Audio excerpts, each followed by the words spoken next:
Vanessa Grant, it's so great to meet you. Great to Um, meet you too. Thanks for inviting me. yeah, so we've never met in person. I know you from the internet, which I always think, sounds creepy, but I know you from Twitter specifically. yeah, I was gonna say, I think it's just Twitter because I don't even know. Are we even connected on LinkedIn? No, but I saw you on Twitter. We have people in common we follow, and just the thing that I thought when I was reading your tweets is you seem so genuine.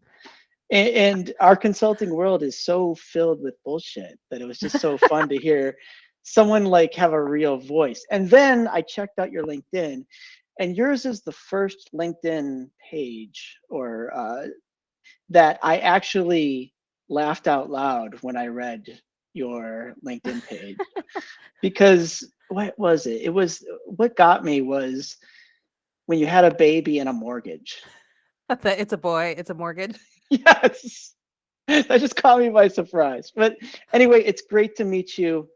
Um, how did you get into consulting and what's your origin story? My Salesforce origin story. Well, it began in 2010 was when Salesforce came into my life. I had previously used a few different CRMs. I kind of always just was the person at my company that cared about the data. I think I was in the radio industry, just like we just Yeah, weren't surrounded by a bunch of techie people, and so when I came in, right, like actually caring about data quality, it was like, right. okay, great, you can run the CRM. So we had Sales Logics for a while, Goldmine for a while, Sugar CRM. And in 2010, we had acquired another couple of companies and we needed to find a unified solution. And one of those companies brought Salesforce. And so we demoed it, decided it was the best solution moving forward. And then they were like, oh, and by the way, your team is going to be the administrators and developers for this thing. Right. So ended up home growing my own admin, my own developer, and I ended up kind of taking on the product owner role. Yeah. And that was my first experience until, said baby and mortgage came into my life in Right. 2017. And then I was at that point. I was a VP of business operations, and Salesforce was just kind of part of what I did. And I was not wanting to take on the responsibility of a whole department of people again. There's just something Right. about being responsible for employees and their careers that Yeah. with little kids at home, I just needed. I wanted to be in charge of projects, Yeah. and so I made the pivot into consulting kind of from the Salesforce business analysis angle, Mhm. which is now like my thing, which I'm very grateful for. I didn't really know Salesforce business analysis existed. It's not something Right. we did at the radio company. And Right. I ended up, just as luck would have it, I was doing a DocuSign consulting gig. They Yeah. sat me next to the IT business analyst, and all of a sudden I Googled Salesforce business analysis, and my new career was born. Right. It's funny how so many people become admins because they're the only one who cares at the company, and there's no other role like that, right? It's not like I kind of like money, so I'll be in charge of accounting, right? But they do that with CRM, right? It's just I don't know, kind of a weird observation. But so you were in radio for a while. What was that world like, and what have you learned from that and that Oh keeps you gosh. going? Um, well, I have a degree in music business, Mm, and I did a lot of interning in college, and just one of those internships was at this radio company, and I was there for 17 years, and it ended up switching from radio to ad technology, and watching that evolution. right. One, I mean, the reality is radio does not pay a whole lot and is kind of considered a bit of a dinosaur Yeah. industry. And so seeing that transition into a media company to a technology company, and the Right. differences in company culture and how buttoned Yeah. up things are and pay Yes. um was really interesting. But I love radio. I mean, it is such a kind of small universe, and very tight knit. Everybody kind of knows everybody, and the people in that industry, I guess, in a way similar to Salesforce, there are just a lot of people that do it because they love it. Right. Yeah. I'm kind of a radio fan. I mean, I live in the Chicago area, and Chicago still has like a vibrant radio industry. I think that's a kind of a dying thing, and maybe only in bigger cities. But so right now you're at Simplus Consulting. Yes. What is your job there? I'm a senior consultant at Simplus. I've Yeah, been here since last June, and it's been awesome. I've working at yeah, a larger consulting firm. I will say, I didn't realize kind of how new the Salesforce consulting industry was. I mean, just in the kind of scheme of things, and yeah. so it's been nice now that I've done consulting at a couple different spots, just seeing the difference, not even necessarily in the how projects are delivered, but like the operational differences, Yeah. the standardization of certain processes, and that I miss from kind of being in a corporate culture for so long previously, and being the person who headed operations. I tend Mhm. to gravitate towards places that have higher operational excellence. And Right. so I think working at a larger consultancy is kind of feeds into that for me. I like having a little bit more order. Yeah. Operations is one thing, is like if a consulting firm doesn't have it well done, you know it, right? But I mean, do you? well, because your life is a mess, right? But if it's But smooth, my point is if it's smooth, you don't notice, right? yes, yes. But I mean, certainly everybody's seen those horror stories of like, you get the consultant company that comes in, does a few things and then they peace out. And then all of a sudden they hire an admin that's just like, oh my God, what happened here? There's always some of that though. It's like something about consulting is, you go in and you do a project and then you leave. And then if you're the next consulting firm in or the next admin, it's like out of context, a lot of stuff seems nuts, right? That seem That's true. right. I was going to start a firm called Your Second Project. So that my firm would just come in after the first one's done, right? And we just come and say, oh, this is a bunch of mess. You got to redo it. Well, it's kind of like hairstylists. It's every time you get a new hair, like, oh man, I don't know what your last What? hairstylist was This doing here, person but must be a dog groomer. Right. What are you doing? it was that way when I was a product owner at the radio company. Mm, uh, when we first had our Salesforce implementation, like it was 2010, yeah. but I will say once we got our admins and our devs kind of up to speed, like gosh, that one decision that was made on a master detail relationship in 2010 is still like biting us years later. I just remember my admin saying that if he ever found our old consultant, he would, wear his skin like a suit, the kind of Right. stuff like. Yes. And I have to ask, I know you have a music business background, and there, in my experience, a lot of people with musical backgrounds go into technology. There seems to be some kind of mental connection between music and technology. Have you always been interested in technology, or was it something that you just saw and then Ooh. realized you were good at? No, what happened with me, the music thing is just kind of, I've just always been really interested in music. Hmm. I'm a huge grunge fan, so Foo Fighters at Dreamforce was like, me Yeah. sobbing on, as they were playing, and no more Yes. sobbing this weekend when Taylor Hawkins passed away. Yeah. But no, I ended up coming into technology because I went to a really nerdy high school. Okay. So I went to a specialized high school in New York City called Stuyvesant, actually, where they filmed Of the film course. Hackers. Yes. And Very famous so high school. so I was in with a bunch of like kind of hacker kids. Yeah. And I was a very early adopter of IRC. Like back in, like I got on the internet in 95, Yeah. Yeah. and I just got in back then, it wasn't, Joe Schmo on the internet. It was all kind of either creepy people or hackers. And so I got in with the hackers. And weirdly, Yeah. because I hung out with the crew, I kind of thought that maybe I would be good at tech. And then I Right. realized it didn't translate that easily.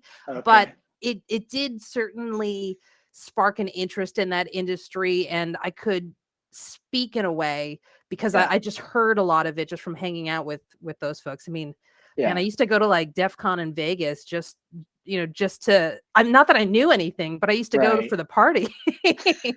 Yes. Yeah. I mean, I guess the internet does have a lot of creepy people and hackers still, but I mean, I might have been one of the creepy people too. I have no idea. It's yeah, all relative, sometimes I it's a guess. fine line, isn't it? But getting back to Simplest, Do they have a how big is Simplus, and do they have a particular focus? So the simplest side is probably about 500 people. They Mhm. were acquired, I think, a little under 2 years ago by Infosys, which is a huge company. Right. But Simplest still pretty much runs as its own organization. They're very known for their configure price quote CPQ Okay. projects. Yeah. Speaking of complexity, man, those are complex. Yes. Well, you know what? I haven't gotten my first CPQ project, but I'm slated for my exam in July, crossing fingers. But for whatever reason, I think CPQ has always been the direction that I've wanted to head in. When I was at the radio company, it was a SaaS company. Yeah. Our clients were radio stations, and so uh, I really was very deeply involved in the contract management and the renewals. And we Yeah. tried to implement Aptus CPQ and failed miserably. And I think ever since that moment, I was like, CPQ, that's what I want to do. And Right. Simplest, I think, was like a natural place for me to go for pursuing that. Yeah, that makes sense. And geographically, where are they? They're all over? Is it Utah. Utah? Okay. Yeah, I mean, but I think we're all remote at this point. Doesn't matter. It's kind of a silly question these days, isn't it? It's so weird, like this whole remote thing, that I've barely met anybody that I actually work with. I mean, I Right. went through a whole I worked at another consultancy before this, and I started that job and finished that job never meeting a single person I worked with, Oh, which is strange yeah. that we're in that era now. I've mentioned this before. During the COVID era, I left a job, got a job, left a job, and got a new job, and never left my basement, which is really, Exactly. I always think of like what my grandparents would think of what we do for a living. Is like, is that even work? Like you're just talking and typing and drinking coffee. Is that a job? I don't know. Well, I mean, I think it was always if we let them work at home, they're just gonna nap all day. Yeah. Do you have colleagues oh, you're in Los Angeles area, is that right? Do you have Yes. colleagues around, or is it just you out there? I might have colleagues around. I don't know. We just never get into hey, where do you live? It never comes to that. That's interesting. I have a few colleagues in the Chicago area. I have some colleagues that live like 2 miles away and I never see. And in fact, I've worked with this person before, and last time I saw him was in San Francisco. Right. So I I don't know. will say, I Yes. did meet two of my colleagues at Dreamforce. Okay. That was the first time. And you went to the limited Dreamforce, Yes. the with Metallica playing off in No, it some. was a Foo Fighter. Oh yeah, Metallic was not there. Metallic was on the screen, so we all just kind of sat there I and saw twiddled our that online, thumbs. and it made me feel a little creepy, to be honest. Like I don't know, like they didn't know why they were there or who they were playing for. But I mean, I like Metallica, but Foo Fighters were there in person. Is Oh that? yes, yes, they were so close you could touch them.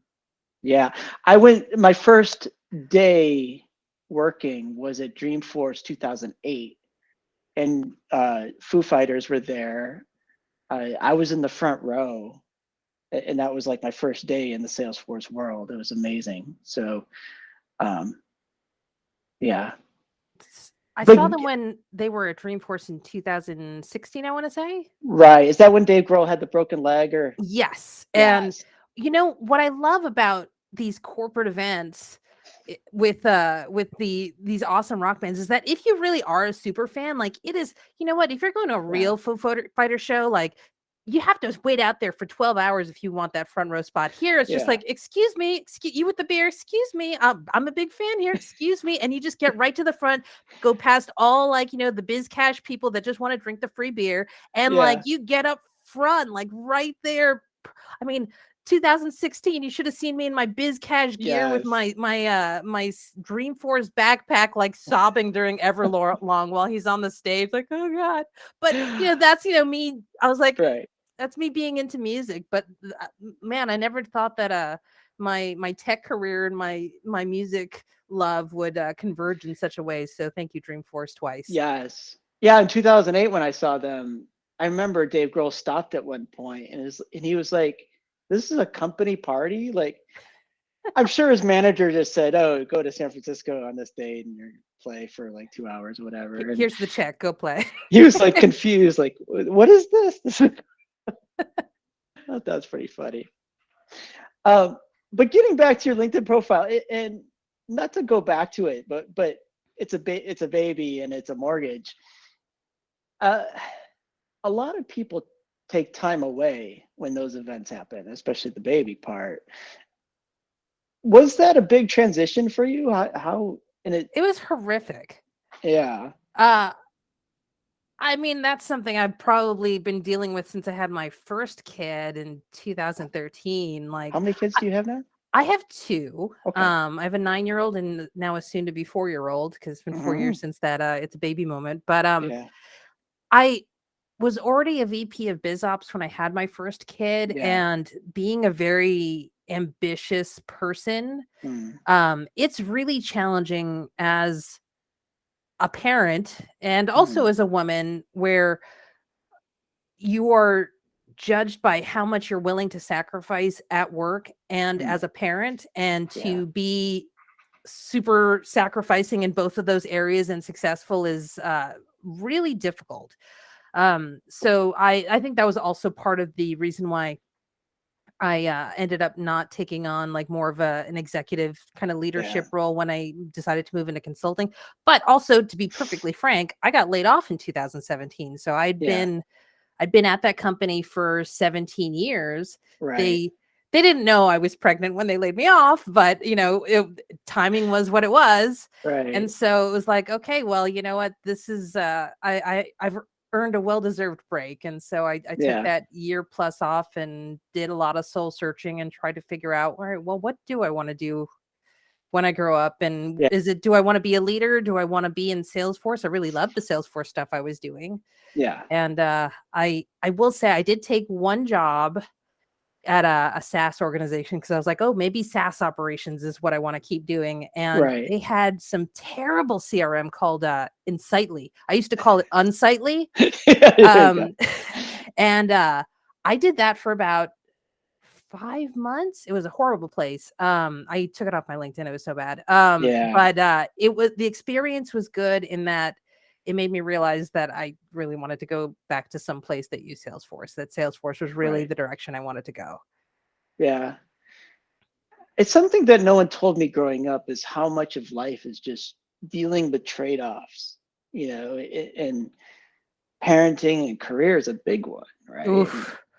I mean, I have a 13-year-old. I mean, I had a 13-year-old when she was 2, I was traveling 5, 6 days a week, and getting an MBA at the same time. And it's just like, if that's sustained, I mean, it's unsustainable, right? Like something's got to give, right? And it's just, um, you know, the trade-offs aren't always as painful, but family is always the most, right? Because, and then you think, does your kid need you there all the time? I don't know. Does she Yeah. help? What's the balance? What's the balance, right? I don't know. And I'm sure during World War II, some parents would go off to war for 2 years and you wouldn't see them, but I don't know. Mm-hmm. It's I guess I try to do the quality over quantity thing, but that's just Yeah. something I tell myself to make myself But feel better. I don't know. but I think this whole work from home thing has changed a lot, right? It's just I Yes. pick my daughter up from school every day. I go to her track meets and help her with homework. It's nice. And I think if someone offered me a job in an office, I don't think I'd take it. I don't think I could anymore either. Yeah. It is that whole there is something to being able to pick up and drop off your kid or help them with homework, and even if you're just in the same Yeah. house, that they know that they can walk in and ask you, I don't know, a question about frogs if they want to, or whatever's on their mind at that particular moment. Right. Yeah. But that sounds like a 4-year-old person, right? They have questions like that. Um, Or like, hey, you want to see this cool Minecraft video? I get that one a lot. oh yeah, the Minecraft videos. I've watched countless Minecraft videos.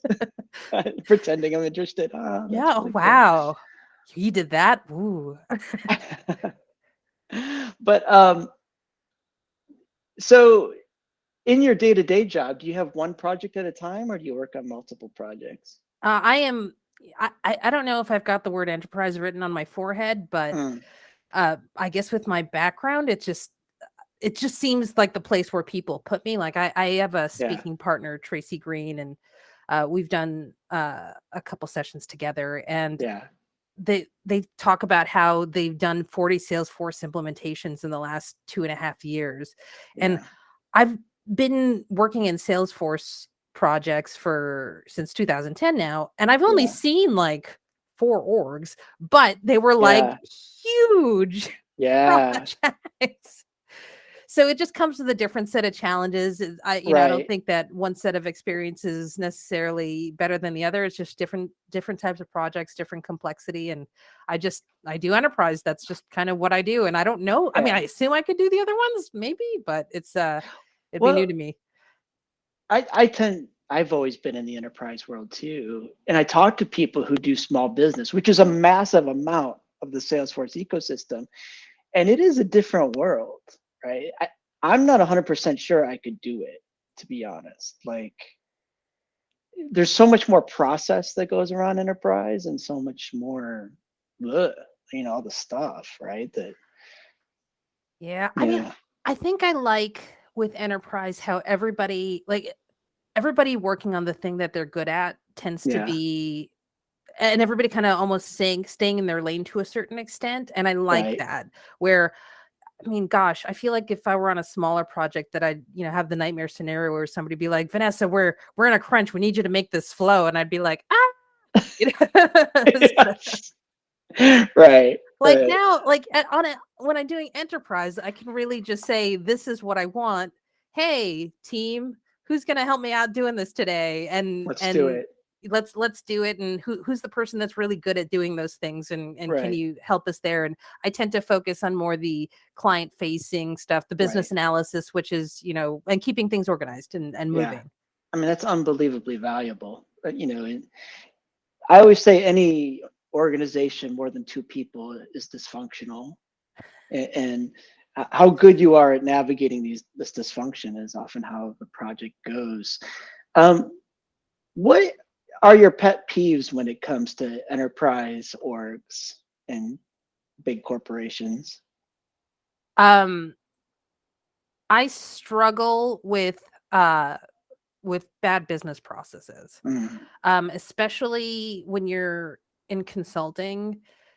And I know you can't expect to just go in and have them already have optimized their business processes before you come in, but very rarely do I feel like you get enough time right. to help them work through some of those business processes and help them through the evolution of that change, as Yeah. opposed to just going, okay, well, we'll just take whatever unscalable horrific process you currently have, we'll do our best to put it in with a bunch of code, and then you guys Yeah. evolve after you're already in the system. But of course, I always feel like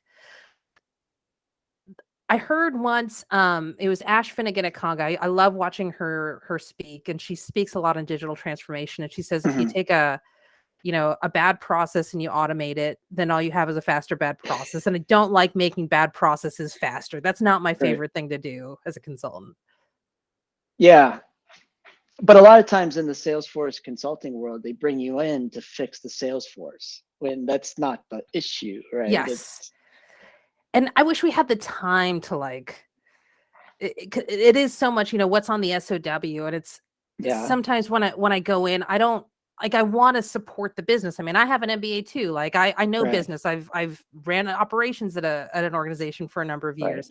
I am just inclined to fix the business problem before we put Salesforce on it. And also to be an easier Salesforce project if the business process is Yeah, easier. So I think that's the thing that irritates me, is just not enough time to necessarily do things the way that I would if it were an internal project. yes. Yeah, that's very true. So what do you love about consulting? Oh, I think the same thing I loved about being in operations, when I was internal, is that I love supporting people and making their jobs easier. When Yeah, they have a pain point and I can help them with that. And yeah, when you get the wow, like I didn't know it could do that, or oh my right, god, you've just saved me like 3 hours a week. Like that's the kind of stuff that really jazzes me. right. Is there anything that you're excited to learn in the Salesforce world or technology world in general, or something you're pumped CPQ. about? CPQ. CPQ. I've been dying to do that for, oh gosh, years now. That and Conga CLM. Those are the ones that I want. I really want to learn. I really want to do contract lifecycle management. Since Yeah. I did contracts so much when I was at the SaaS organizations, to learn how to automate some of those processes that Right. that I'm already familiar with. Oh, that's the stuff. Like, I started looking at the study materials, and I could tell that I was like, I don't know, when you like your heart rate goes and you're like, wow, this is awesome. Like, yes, yes. Yeah. And also really excited about all the business analysis stuff happening. Now that Salesforce Business Analysis is a recognized career path as of November Mm, 2020, with the certification hopefully coming out this year. I'm excited about the possibilities there. I'm yeah. actually really hoping to start a business analyst user group. So Yeah. working with Salesforce on hopefully making that happen, and Right. that's the community that I want to support. Yeah. It's such an important part of Salesforce projects. Everyone thinks about configuring, right? And you'll figure it out, right? You have to create a formula. You'll figure it out, right? But bad BA work leads to a lot of problems. I I'm agree. preaching to the choir. I'm guessing. Yeah.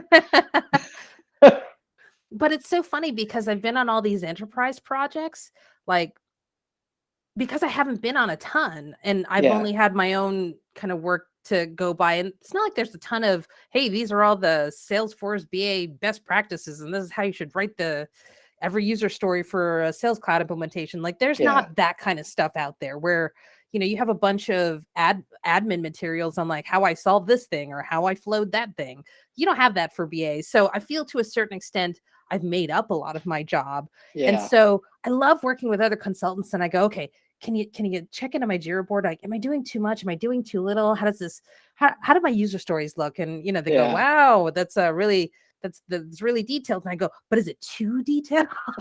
But so I'm probably annoying, but I'm trying to figure out what best practice does look like. I mean, ultimately, I think it's, as long as your client can read your user stories and your devs can read your Yeah. user stories, then that's kind of it right now. But Now for a really nerdy question, how do you feel about like story points versus hours to complete? Like, oh, I hate I've hours. seen it Story done a points. million ways, but you don't like the hours like estimated. No, no, because it becomes too.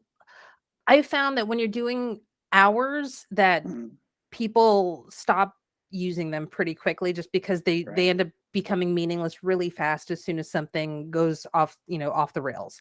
Whereas if Yeah. you're measuring by story points and complexity, I tend to do more like kind of Fibonacci. Like, Mm, you build in yeah. the complexity, and Yeah. people will take it a little bit more seriously and give it the time that it needs. Yeah. I've always liked the real story point thing, where you don't know how long it takes to do something because there's so many variables, especially in enterprise world, of how long it takes Hmm. to do something, right? It's like, how long does it take to drive from Connecticut to Manhattan? Well, there's a lot of variables there, right? True. Are you going to Stanford? Are you going to New Haven? Or is it 2 a.m. on a Sunday, or It's is it true. 5 o'clock on a Friday, Hmm. right? It's just like, and some companies are permanently 5 o'clock on a Friday. So the other thing I've seen with hours is like, there'll be a user story that'll be estimated at 32 hours, and it'll be marked down to like 2 hours, and it'll stay at 2 hours for like 6 weeks. It's just Yes, exactly. Exactly. like, what is reality of what's going on here? I don't know. I don't know. It's a weird world we live in. It is. But you know what? We're all figuring it out. And that's Yeah. why I'm excited about having more of a community to even have these discussions. I mean, like Yeah. I said, you can't, throw a dead cat without hitting a Salesforce admin user group at this point. But Yeah. I don't know that there's a good spot for BAs to get together. And actually, I just saw they announced today that they are making an architect user group category. Wow. So that's going to be awesome, just to have Yeah. architects get together and discuss how they approach things. Yeah, there's a lot of information that needs to be shared. You seem to be a very social person. How do you stay connected, especially through this COVID era? Twitter. Yeah, Is is that that- it? I feel like Twitter and LinkedIn have kind of been my actual coworkers as opposed to Yeah, my real ones. Because I mean, yes, we have Slack channels, but we don't really know each other, and it's not like people are right. posting anything, that we're gonna engage on too much. Like, yeah, people Yeah, share wins or like questions, but like Twitter, I get the okay, we can talk shop, but I also get we have the food forest people doing Wordle, some guy yeah, visiting City Museum today, this person retiling their bathroom, and you get to know them as people on top right. of their professional personas. So that Yeah, that feels more like the coworker relationship that I yeah. miss in a pandemic. I kind of have the same relationship with Twitter, where it is kind of my work persona in a way. And if I was going to an office, I would just wouldn't talk about Salesforce all day. I'd talk about baseball or Foo Fighters or something, and Exactly. and it's interesting to hear what people are interested in and get to know them as people. Very few of my like coworkers are active in Twitter, so it's almost like I have a shadow consulting firm I work with that's in Twitter. Right. It's true. Well, as soon as you have a problem, you throw something up there and you have five people are competing consultancies, offering Right, advice, which is great. It's nice that there is a community right, outside of it where the people are supportive. I mean, that's part of the reason why people get into Salesforce. right. Do you pay attention to the consulting ecosystem much? Like what's going on with different firms, or is A that little uninterested? bit, Yeah, but mostly as far as supporting the folks that I mentor. yeah, So I'm always interested in hearing people that have had good experiences at consultancies, bad yeah, experiences at consultancies, and certainly any changes in how they're structuring their roles, yeah, any apprenticeship programs, how they're supporting their talent, if there's any layoffs, if there's all yeah. that stuff I'm interested in, but mostly just so I can pass on information and support other folks that are looking to break in or make moves. Yeah, there's a lot of opportunities for people. And for me, when I found myself unemployed or looking for a job, I interviewed with a lot of consulting firms, and I really enjoyed hearing like the different cultures and the different strategies and the different approaches. And not all of them were for me, but I was just thought, man, this ecosystem has so many interesting stories in it, and somebody likes stories. That's what really got me interested. Well, I think it's also Salesforce is such a like the center of so many businesses. I mean, if you want to Hmm, use Salesforce properly, it really needs to play an important part in your business. And so the folks that are doing this work are getting kind of the very intimate scoop on a lot of different businesses and seeing all right. sorts of interesting business problems. So there are a lot of really interesting stories in this industry. There is. There is. Um, Big plans for the summer. It's coming. It's around the corner. It's always summer in LA, though, isn't it? I see that Yes, it is. It's lovely. I do like Los Angeles weather. it's like Even though 20 I'm a New degrees. Yorker, though, Right? I do miss New York. Yeah. But summer for me will be probably working, and since I am a bit of a workaholic, but I'm really looking forward to Midwest Dreamin' and Witness Success. Okay. That'll be my You're first coming time out going. to Minnesota then. I am. You going? I hadn't planned on it. You should I come on should. out. It's been I'm a so long time since I'm I've done those social. things. Well, we'll hang out. It'll be great. Yeah. Is it through your employer or is it just through your own thing? Is it? It's just through me. I mean, I think that's one of the challenges when you're internal and you're just like Yeah. one person who wants to go to Dreamforce, your company's like, sure, okay, we'll make the Right. nerdy person in the IT department happy. But when you're at a consultancy, like everybody wants to go to Dreamforce, everybody wants to Right. go to these things. And if the company's paying for it, everybody's going to ask for it. So I tend to Yeah. go on my own dime and take my Good for own you. my own days off. But That, it's what I enjoy. that's great. Maybe I should resolve to get more involved in the community than I have. I used to go to the higher ed and nonprofit sprints, and those are fantastic. And I met some amazing people through that. I should get back to it. I did. Yeah. I did Dreamforce as a customer in 2016, and Okay. I wasn't involved in the Salesforce community back then. My involvement was, Salesforce would, because I was a good customer, they would sit me next to prospects and, feed me expensive dinners so I could talk to them and say nice things about Salesforce. It wasn't until I started consulting that I really got involved in the Salesforce community, but it's awesome. I mean, even outside of Twitter, just it's nice to break bread and have a drink and tell those stories that you wouldn't necessarily tell on Twitter. Those are always the best stories. Yeah, the non-Twitter stories. Yeah. Or who's got the good Mark Benioff story? We can say it now. Yes, now you can tell it, right? Oh man, yeah. Come Someone on should out. write a book sometime. You're in Chicago? I live near Chicago. Yeah, come out to Midwest Dreamin'. That's the one to go to. I hear. That's the one. Yeah, they used to have it in Chicago, but I don't know. It's too expensive or something. I don't know. Anyway, one last question. It has to be about music. So what bands am I not listening to that you'd recommend? And I grew up with grunge too, right? I think I'm solidly Gen X. Oh man, what am I listening to? I don't know. I feel like I hit that age where like my body like repels new music. So I haven't listened to a whole lot of new stuff. Like lately I've actually been listening to Bo Burnham. Okay.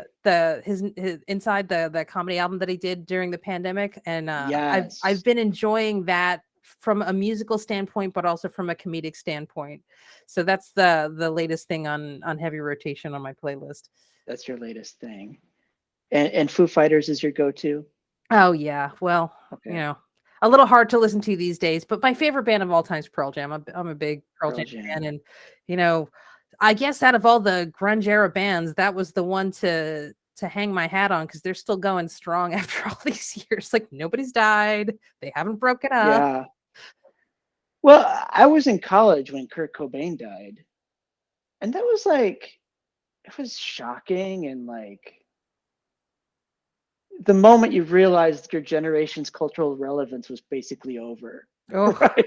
Just like, that was horrific. I just remember like I was in Columbia at the time because my mom's Colombian. Wow. And she had heard it on the Colombian news, and she came into the room, and it was already kind of being jarring, surrounded by Colombian relatives. And my mother, who English is her second language, she was like, "Your friend died," and I was like, "What?" That's something to say. And she's like, "Your friend died, the Nirvana."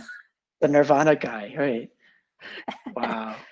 And so, and we didn't have the internet back then, at least right to the extent that we do now. I was back in 94, so right. It was trying to get whatever information I could through TV and newspapers, which is a different time. Right. Yeah. So people don't appreciate how much Nirvana changed music. And how there was basically like classic rock, and then there was like Motley Crue and Poison and Rat, and that all that got blown away. Yeah. Well, Vanessa, I'll let you get back to your mortgage and your children and your consulting.